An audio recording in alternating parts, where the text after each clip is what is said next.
Assalamualaikum warahmatullahi wabarakatuh. Perkenalkan, nama saya Nurmadia, NIM 18150150118. Pada kesempatan ini saya akan menjelaskan tentang implementasi data mining dengan studi kasus penerapan data mining untuk memprediksi jumlah bahan bakar mobil menggunakan linear regression. Pada presentasi ini terdapat 3 bagian, yaitu introduction, kemudian pemrosesan, dan implementasi. Yang pertama, introduction. Jika diperhatikan, banyak hal di dunia ini yang sebenarnya saling terkait dan dapat dijelaskan secara matematis. Salah satu contoh sederhana adalah memprediksi berapa kilometer sebuah mobil bisa berjalan bila kita isi sejumlah bahan bakar. Bila diisi bensin 20 liter, maka kita bisa memperkirakan mobil akan membawa kita menempuh jarak 100 km. Tentunya mempertimbangkan faktor yang mempengaruhi seperti kecepatan, rata-rata, putaran mesin, beban yang diangkut, usia mobil, dan sebagainya. Pada kasus ini akan dibuat prediksi jumlah bensin yang dikonsumsi sebuah mobil untuk menempuh suatu perjalanan dengan metode linear regression. Sumber data yang digunakan yaitu data sejarah pengisian bensin dan jarak yang ditempuh untuk beberapa puluh kali pengisian. Yang kedua, pemrosesan. Persiapan dalam mengerjakan proyek ini adalah sebagai berikut. Yang pertama ada laptop, kemudian ada software yang digunakan yaitu Anaconda, lalu ada aplikasi yang digunakan yaitu Jupyter Notebook yang diinstal menggunakan Anaconda. Selanjutnya bahasa pemrograman yang digunakan yaitu bahasa Python. Lalu kamus Python yang digunakan yaitu Pandas, NumPy, sklearn atau scikit-learn, dan pyplot. Lalu data yang digunakan itu tadi sudah saya katakan di awal di introduction, yaitu data sejarah pengisian bensin dan jarak yang ditempuh dengan nama file bensin.csv. Masuk ke implementasinya, di sini kita langsung buka saja melalui file Python-nya.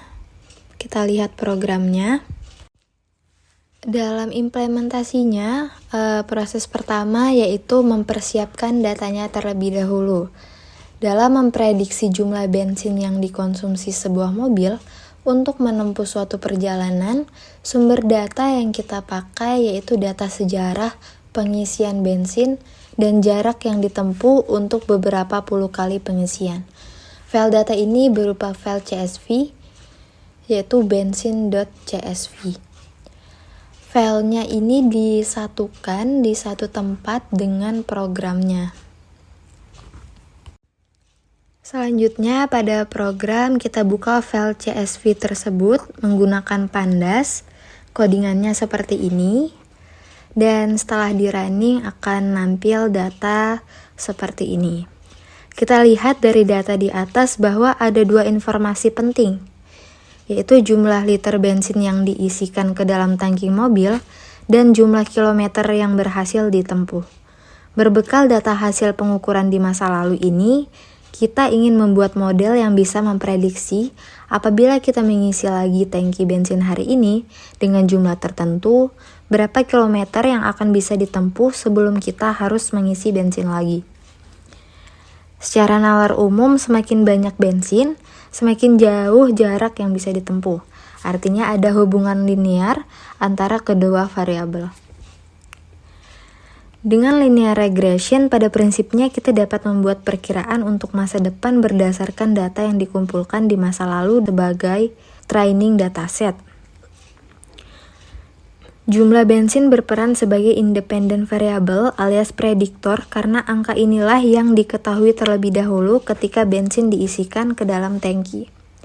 Semakin seberapa jauh mobil dapat berjalan, barulah bisa diketahui kemudian setelah semua bahan bakar dikonsumsi, sehingga peranannya adalah sebagai dependent variable alias target.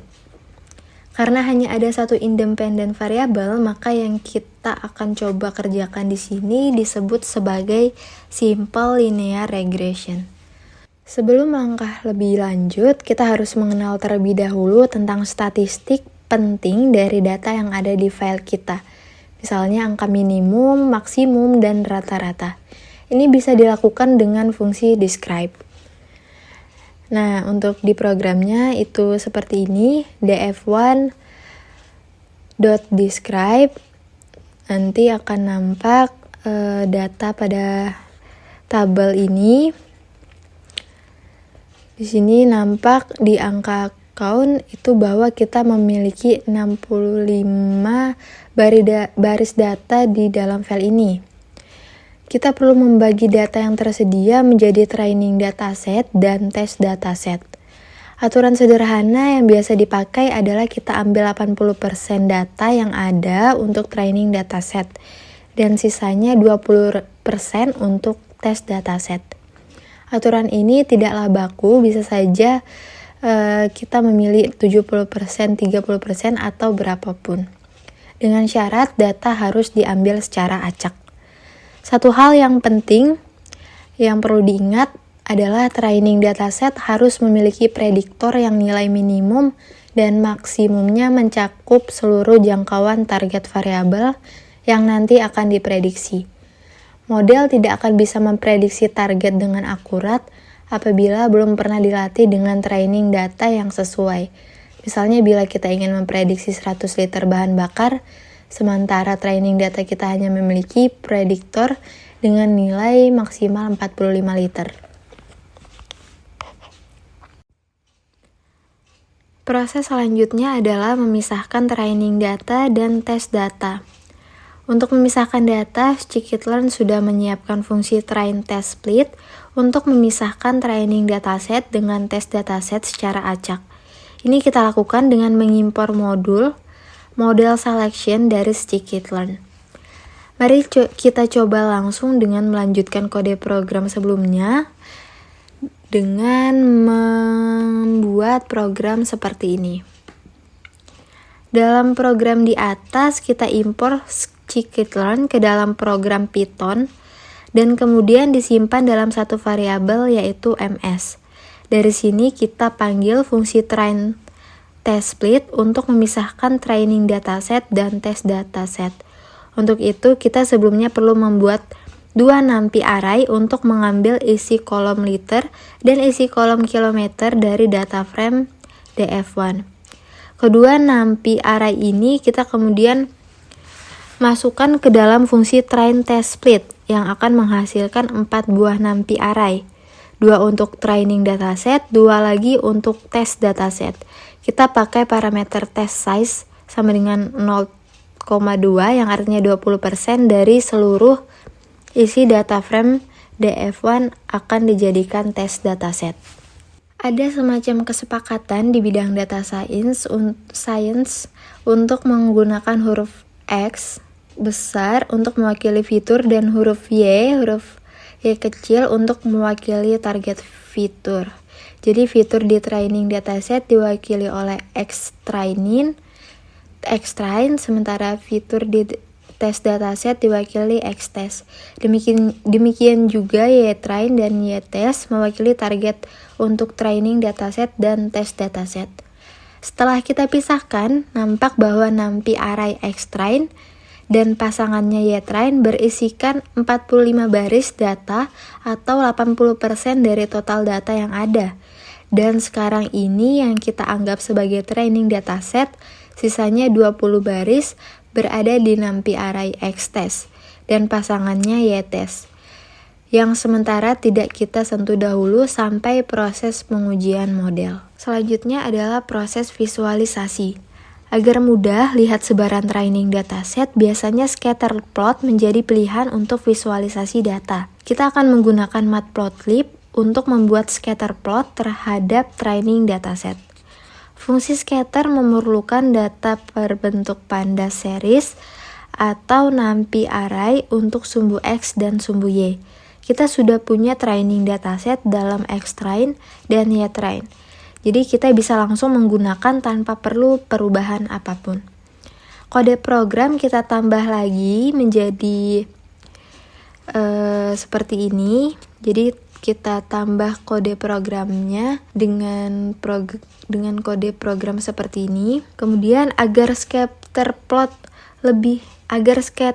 lebih lengkap, kita berikan label nama sumbu X dan sumbu Y. Begitu pula judul atau titel yang dipampangkan di atas grafik. Dari scatter plot ini, kita dapat lihat sebaran training dataset ternyata memang cukup beraturan, yang memperkuat dugaan awal kita bahwa ada hubungan linear yang positif antara angka liter bensin dan angka kilometer. Ini cocok untuk kita lakukan simple linear regression yang pada dasarnya berupa persamaan Y sama dengan A tambah BX. Regression line ini bisa kita visualkan dengan menambahkan program seperti ini, di mana kita buat variabel yaitu X1 dan Y1 untuk menggambar garis ini. Perhatikan bahwa X1 dibuat untuk menggambar garis lurus dengan nilai dari 0 sampai 45, karena kita tahu nilai maksimum di training dataset adalah 45.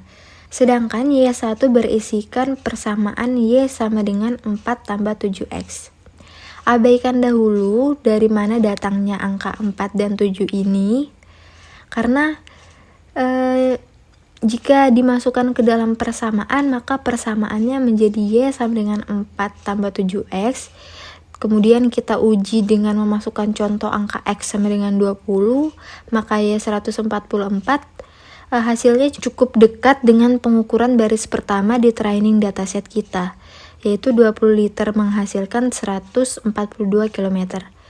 Dengan persamaan garis lurus ini, artinya kita bisa menggambarkan sebuah garis lurus imajiner yang menerjang semua titik training dataset kita dengan cukup tepat. Setelah di-run, regression line yang terbentuk ini bisa menjadi model bagi kita untuk memprediksi jarak kilometer bila kita tahu berapa liter bensin yang ada. Perlu diperhatikan bahwa garis lurus ini tidak tepat 100% menyentuh semua titik-titik data, yang artinya prediksi bisa lebih tinggi atau lebih rendah dari angka sebenarnya. Ini yang disebut dengan residual atau disebut juga error, yaitu jarak antara nilai Y yang diprediksi dengan nilai Y yang sebenarnya di dalam training dataset. Selanjutnya adalah proses melatih model. Sebelum model dapat dipakai untuk melakukan prediksi, kita harus melakukan training menggunakan training dataset, yang dalam kasus linear regression berupa data numerik. Harus diingat bahwa training dataset harus mencakup seluruh jangkauan nilai yang ada. Kita langsung terapkan dengan menggunakan modul linear regression yang ada di dalam scikit-learn. Cukup mudah cara menggunakannya. Pertama kita impor linear regression dari sklearn dan kita simpan sebagai suatu variabel bernama lm. Kemudian linear regression dihidupkan dengan nama model 1. Variabel model 1 ini selanjutnya kita pergunakan untuk memanggil fungsi fit dengan menyertakan xtrain sebagai prediktor dan ytrain sebagai target yang sudah kita persiapkan sebelumnya. Setelah program ini dijalankan, berarti model 1 sudah dilatih dengan metode OLS terhadap training dataset kita. Kita coba keluarkan nilai slope yang berhasil dihitung dengan melihat atribut COF yang ada di dalam model 1. Terlihat di atas bahwa nilai slope adalah sekitar 6,458. Harus dipahami bahwa apabila coba hal ini di komputer Anda, bisa jadi hasilnya sedikit berbeda karena training dataset dipilih secara acak pada saat proses pemilihan tes dataset dan training dataset yang pasti berbeda di setiap komputer. Selanjutnya kita nilai intercept-nya juga. Nah, intercept hasil perhitungannya adalah sekitar 10,6412. Sekarang kita sudah mengetahui slope dan intercept-nya, sehingga persamaan garis lurus yang kita miliki menjadi Y sama dengan 10,6412 ditambah 6,458X. Inilah model yang kita akan pergunakan untuk melakukan prediksi selanjutnya. Kita visualkan dengan diagram garis, caranya dengan memasukkan angka-angka ini untuk formula variabel Y1. Untuk programnya seperti ini. Nah, setelah programnya ini di-run, itu akan menampilkan grafik seperti ini, di mana regression line sudah lebih pas daripada sebelumnya. Sekarang saatnya melakukan pengujian terhadap model dengan tes dataset yang sudah kita siapkan. Pengujian ini tujuannya untuk mengukur kemampuan model dalam membuat prediksi, apakah akurat atau tidak. Salah satu ukuran yang bisa dipakai untuk mengevaluasi model linear regression adalah R-squared. Angka R-squared menentukan seberapa dekat suatu data dengan garis lurus. Untuk kasus kita, R-squared bernilai 1 sampai negatif tak terhingga. Selanjutnya adalah scoring model. Karena telah memiliki model, selanjutnya kita harus menguji model dengan tes dataset. Yang tadi saya sudah jelaskan sebelumnya. Yang kita ingat berisi 20% set dataset. Untuk menguji model bisa dilakukan dengan fungsi score yang akan menghasilkan angka R-squared.